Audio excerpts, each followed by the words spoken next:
after quitting smoking, I don't think I ever craved again, smoking. It was just what if I continue smoking? And I was not a possibility in my mind. And no, I really don't feel the need to smoke, and I don't crave smoking. It definitely was much easier than I thought when I was actively smoking. Changing the perspective of the situation is everything. And if I don't know, in this case, I was it doesn't have to be hard. It can be enjoyable. Hi everyone, this is Nasia Davos and welcome to this episode of Ask an X. Every Ask an X episode features an inspiring CBQ program member who broke up with destructive habits and found freedom. The X I have with me today quit smoking with the CBQ Nicotine Freedom Program, and she's here to share her story. Please welcome Karla Ureña. Karla, thank you so much for being here, and congratulations on quitting smoking over 4 years ago.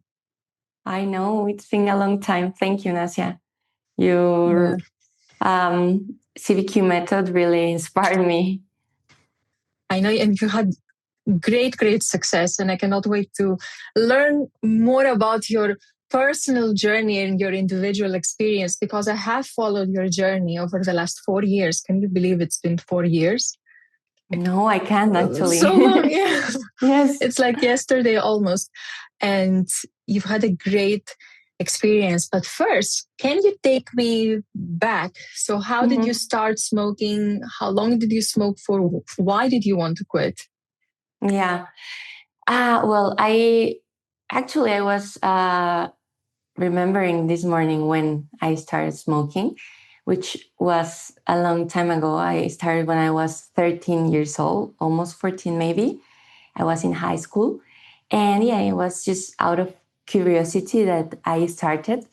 I think as everyone, I don't know, but yeah.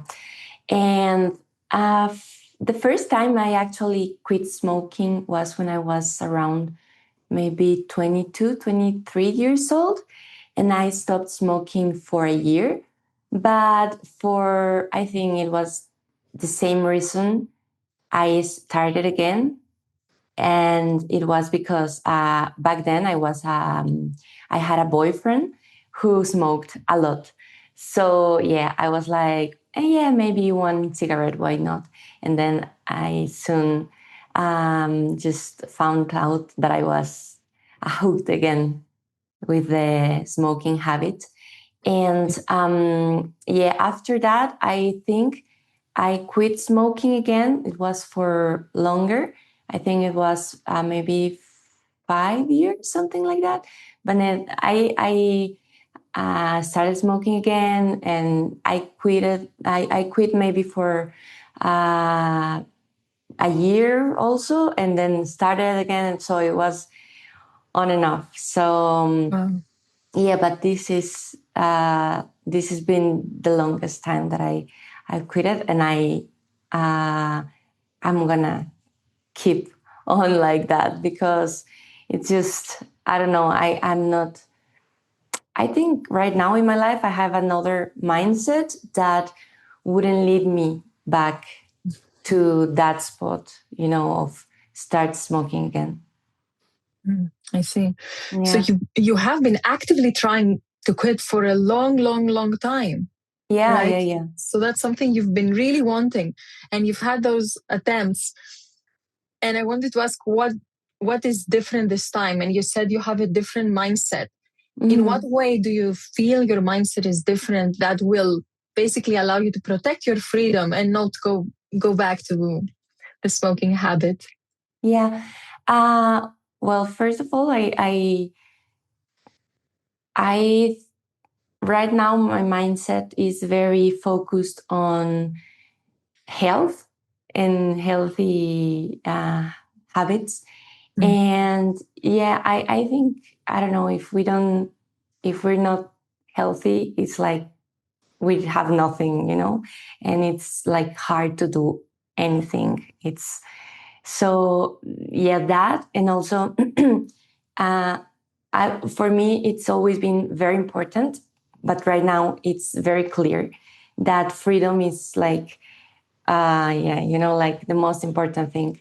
So yeah, just smoking is not freedom at all. It's just like it takes you further and further away from that freedom. So yeah, Yeah. I have very clear what as these very like the most important values for me are. I see. Yeah. So it's great you share that, because a lot of people, it takes them many, many decades to come to not the realization that health and freedom are the most important thing, but to live that truth and actually make those things a priority. So the fact that you were able to do that early on in your life is incredible, because for many, many people, the addiction takes over and it's harder and harder to reach that freedom and health that they so want and desire. So huge congratulations on that. Thank you. Yeah. Yeah. Yeah. Yeah. Yeah.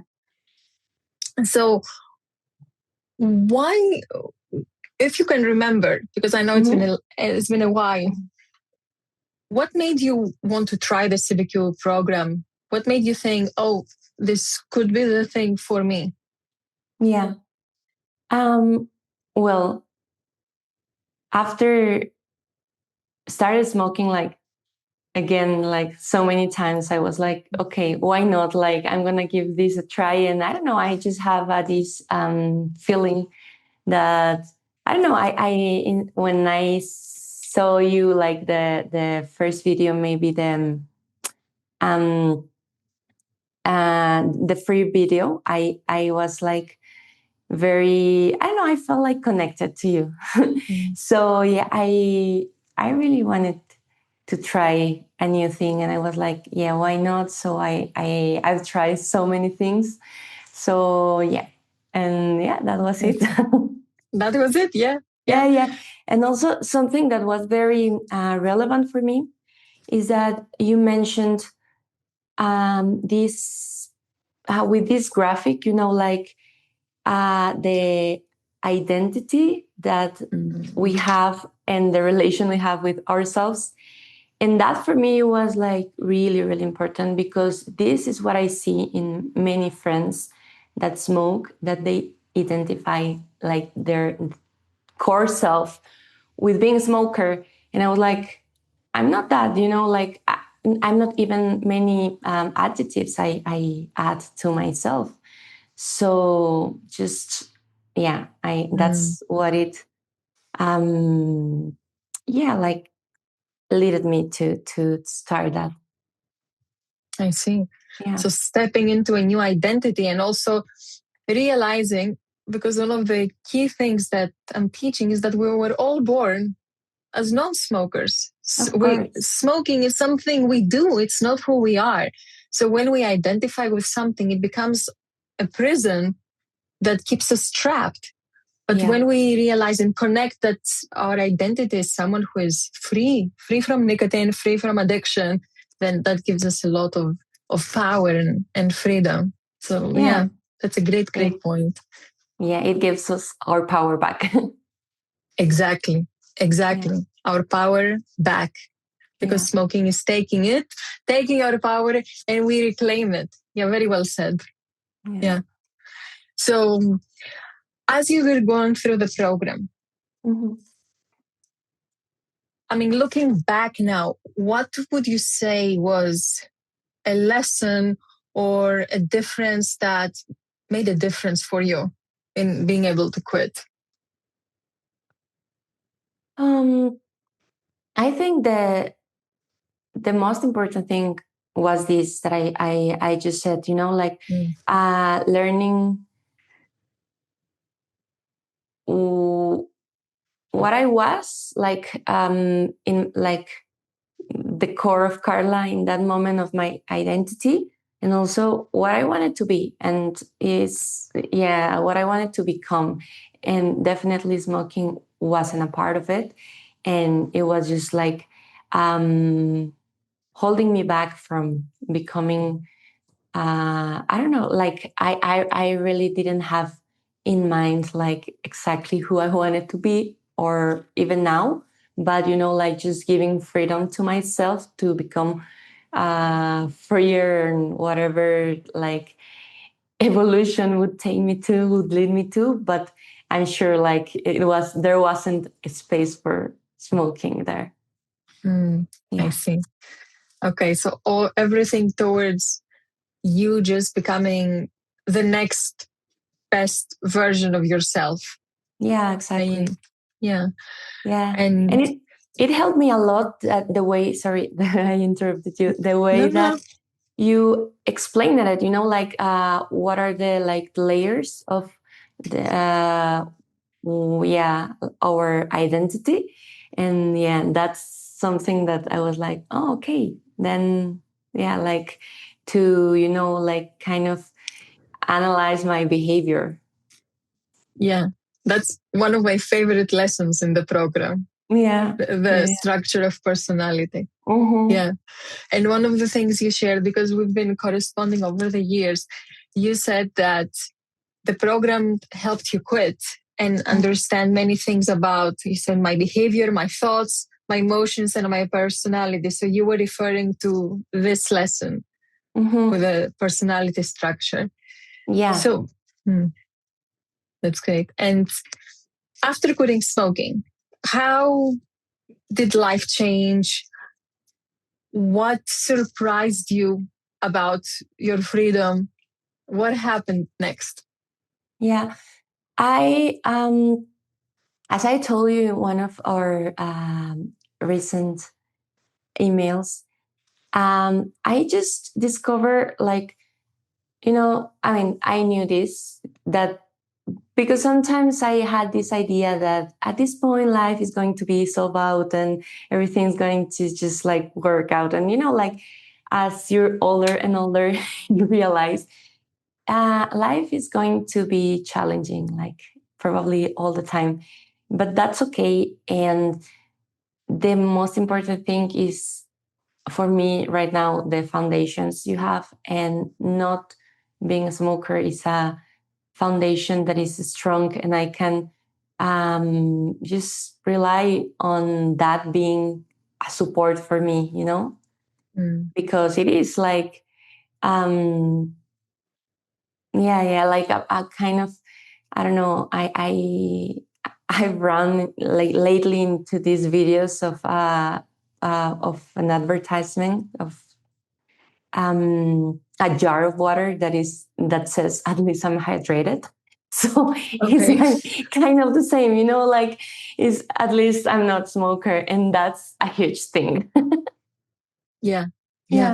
Actually, what you shared with me, your latest email, to your point, that I love how you said it.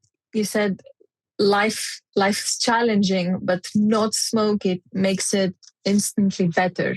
Yeah, a lot. That's a paradigm shift, because usually, and of course, we've all experienced that. Everyone who is listening has experienced this mindset that when something bad happens in my life, a cigarette will make things better, will give me relief, it will help me cope, a loss, a challenge, a stress that's unexpected, and the cigarette will give me relief. But everyone who has been through that cycle knows that, and I think that's a very important shift in someone's freedom, that smoking gives us nothing. It doesn't make anything better. It only makes things worse, because you wake up the addiction again and you have more problems on top of your problems. So what you said, smoking makes life instantly better, is a winning mindset. Yeah. And also this that you say, I think is really important, because it's a very non-real relief that cigarettes give you, because it's just maybe while you're smoking it, but just right after you finish this, the cigarette is like, why did I did this? Because it feels like everything is worse. Physically, you feel like, for me, it was like instantly. I was just kind of feeling dizzy after smoking the cigarette. And also my health was much worse. Like I would get a cold or be sick, like maybe once every 3 months or something like that, because I was coughing all the time. Wow. Because when I was little, I mean, I got sometimes I got asthma. So yeah, it was like terrible. And I don't know, like for me also, uh, through your CBQ method, I discovered I I tend to have an addictive personality. Like because it's been for me with weed was also like that with food, you know. And I've discovered that yeah, also like when I'm eating healthy, that nowadays I tend to eat healthy like most of the time. um like I'm having a bad day, but it's like, but at least, I feel good. Like I feel good in my body because I'm healthier. Yeah. Mm, yes. And would you like to share a little bit more about your story of how you quit weed? Because I Mm, think it was a year after quitting smoking, right? yeah, actually, yeah. Would you like to share what was that moment that made you realize that, oh, I would like to be free from marijuana, from weed as well? Yeah. Yeah, sure. Well, it like at first I don't think it was a problem for me, because Yeah. also I started smoking like very young. I was maybe 19. And it was, like something I would just do, just, maybe when I was with friends or just sporadically. But when it became very clearly an addiction for me, was actually maybe like a year before I quit smoking, like cigarettes, Mm. because I went through a very traumatic event. And I started smoking weed like a lot, not only when I was just with friends or in a party or something, but when I was out, when I was angry, when, just like I was avoiding. I forgot the term of of it, but yeah, I was just avoiding everything that I Mhm. was feeling, a coping mechanism. So yeah, I realized that when I was quitting smoking. Well, and then I moved countries. So yeah, that was very stressful as well. Mm. And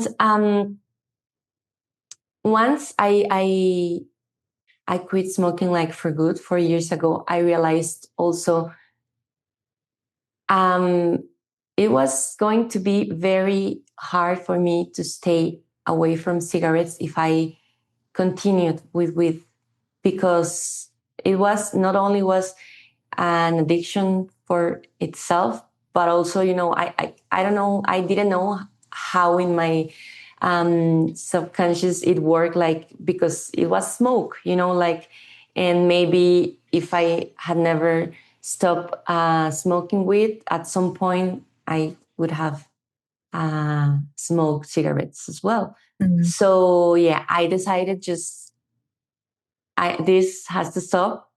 And because it was another prison that I built for myself. So yeah, I don't know. I really don't know like how I did it. But um I think all that I learned in your CBQ method also like was there for like the support. And the most important was this, that this, like I was born without marijuana, and so it must have, it must be possible. So yeah, I just yeah, did it. Yeah. Yeah. Double congratulations. Thank And you. that's very wise thinking, because even though I think you were smoking weed without nicotine inside, right? Yeah, without, yeah. So it was just the habit of smoking something that you thought, Yeah. I want to be completely free of that. I don't want to have any attachments left to this type of coping. mechanism for myself. Yeah. And actually, I think weed was easier because I don't think it has the same, like nicotine has the addiction. Yeah. But like at the end, I think the strongest addiction is like in your mind, of course. It's just the way it is for me. And I think for everyone. Yeah. Yeah. Absolutely. Yeah. Absolutely. You're right. And to quit marijuana, did you go through the program again, or you just used the lessons you had learned and just did it? Yeah. Actually, I went through. Yeah, I went to the program again because I had another, this journaling you do, or I did it with marijuana again. Yeah. Okay. Yeah, because the program is like short, like compared to everything you get afterwards, Yeah. Yeah. Yeah. Yeah, of course. Just 12 days or so for the rest of your life. It's worth it. It's worth it. Even if you're busy, even if you don't have time, even if you don't have 10 minutes a day, which of course everyone has 10 minutes a day to take care of themselves. It is so worth it. So investing that time and doing it properly, it's going to have a huge return on investment in terms of happiness and time and freedom. So that's a great point. Yeah. So you were smoking tobacco, weed for stress relief, for a coping mechanism. You quit everything. I know you've been eating healthy and exercising. How do you cope with stress now? Has your stress increased? Has it decreased? Is it the same? How is that coping now? Yeah, well, the stress sometimes can be just the same because there are things you just can't control. But right now, the way I cope with that stress is by I meditate. Actually, that's the way the way that works the most for me. Just and like I think meditation can be really different, can look really different for everyone. But for me, it's just like being with what I'm feeling in the moment and facing it and going through that, because there's no another way. Just I cannot avoid it. I can just go through that and face it. And and like sometimes it's not as bad as it looks when you're just running from it all the time. And sometimes it is, and it's painful, but it's just, I mean, I don't think any emotion can just kill us. It's just like very, I don't know, they just make you learn and experience different things. Yeah. Great point. So the only way out is through. Yeah, that's it. That's it. I agree. And mindfulness meditation is also scientifically proven to promote relaxation in the brain, because when we avoid something, it becomes huge, huge, huge, huge. And we add our fears. And of course, the more we are afraid, the more we avoid, we're afraid. The more we're afraid, the more painful it becomes. But when you actually stay with it and you just stay with the vibration of the emotion, where you locate it, just observe it with curiosity, you realize that it starts losing a lot of its intensity. Mm-hmm. Yeah. So that's a great coping strategy. Yeah. And overall, would you say quitting smoking, was it easy? Was it hard? Was it easier than you expected? How would you reflect on your experience overall? Yeah, it definitely was much easier than I thought when I was actively smoking. But like changing the perspective of the situation is everything. And if I don't know, in this case, I was like, it doesn't have to be hard. It can be like enjoyable and yeah, and it was actually, like I don't think after quitting smoking, I don't think I ever like craved again, like smoking. It was just like, what if I continue smoking? And I was like, not a possibility in my mind. And no, I really don't feel the need to smoke, and I don't crave smoking. Actually, it's something that even when I was a smoker, it was really disgusting for me, just being around other people smoking. It was just like, your hair smells, your hands. So yeah, it wasn't something I was enjoying, and it was actually much easier than I thought. Thank you for sharing that. And also, you had that mindset, I'm going to let it be easy. What if it's easy? You opened your mind to the possibility that this can be easy, and you were not thinking it's hard and I have to push through and I have to go against myself and my desires. You really, really opened your mind to that possibility, and then you stepped into that possibility and it became your reality, which is absolutely incredible. Yeah, because sometimes I think what it makes things harder is the mindset we have before starting them, right? Because maybe something is not going to be that hard, but if beforehand you're thinking it's going to be the hardest thing and you're not going to be able to do it, maybe that's going to be true, just because of that. Yes, becomes a self-fulfilling prophecy. Yeah. So that's a great piece of advice for everyone to really internalize. This is a gem, what you're sharing right now. And I hope everyone really takes it into heart, that the mindset that you approach your quit with, it's going to color your whole experience. So the least we can do, even when you invest in a program that's a structured process, you have to set your mind up for success and allow yourself to be open so that things can work the way they're meant to, and not just feel like you're going against yourself. So that's very important. Yeah. That's true. Great. And Karla, what is one thing that what did quitting smoking teach you?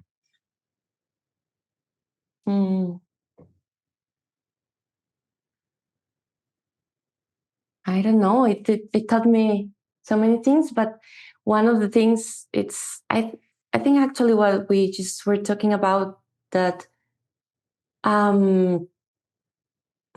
that I need to be open to receive things, to receive good things, because sometimes it's like if we're just programmed to expect the worst, and the hardest.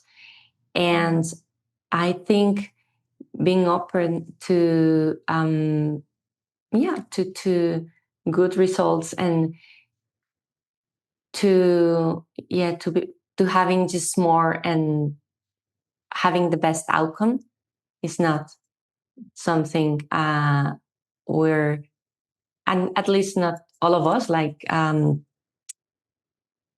taught.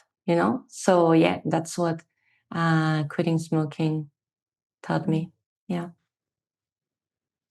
And do you feel like when you say be open, do you just mean open to the possibility, or you also mean to feel worthy of better health, to feel good enough of change? I don't know if you meant that, but I'm just curious if there are any connotations there. I think open to whatever it can bring, like the feeling, but also a better life, like all what you said. Yeah. That's great. Yeah. And a great lesson for life, to hope. And it's not just hope, to just be open to the possibility of something better, that it's going to be easier, that it's going to lead to a better tomorrow, that we're going to feel better, that we're going to look better, that life will be just a little bit better without the addiction. And just like also actually it taught me like to trust, because I think ultimately smoking is also an act of control. because it's for sure that you're smoking and you can, like, I don't know, like, decide when to stop smoking, and it's an illusion, but it's also like something that you think you can control, but you can't. But I think for me, it was like wanting to control like the things of my life, and maybe, yeah, there I had a reflection of that, and like, yeah, I don't know if I explained that as I'm thinking it, but yeah, also to trust, because I just have to trust life with leading me to the best places all the time, and not just wanting to control where I want to go. So just, to flow. So here's what I'm hearing, and tell me if I understood you. Smoking was a means for you to feel like you're controlling situations in your life, or at least your emotions and responses to situations in life. But at the same time, smoking is controlling you. So there is this paradox there that every smoker can relate to. But what was the lesson for you is to trust, instead of exercising control or the illusion of, to learn to trust yourself more, trust life, and really operate more on that openness, trust mindset. Yeah, exactly. You explain it really well. Yeah. That's because I relate to it. I get it. And I think a lot of people watching are getting this, exactly what you mean. Exactly. Because they've felt it and they've experienced it in their own lives. So it's great to hear that and have that point singled out. Yeah. Yeah. Great. And final question, what advice would you have? And I know you shared a lot of amazing advice already, but what is a final piece of advice you would have for someone who have tried many times with all sorts of approaches and they failed and they just feel hopeless and discouraged to try again? What would you say to that person?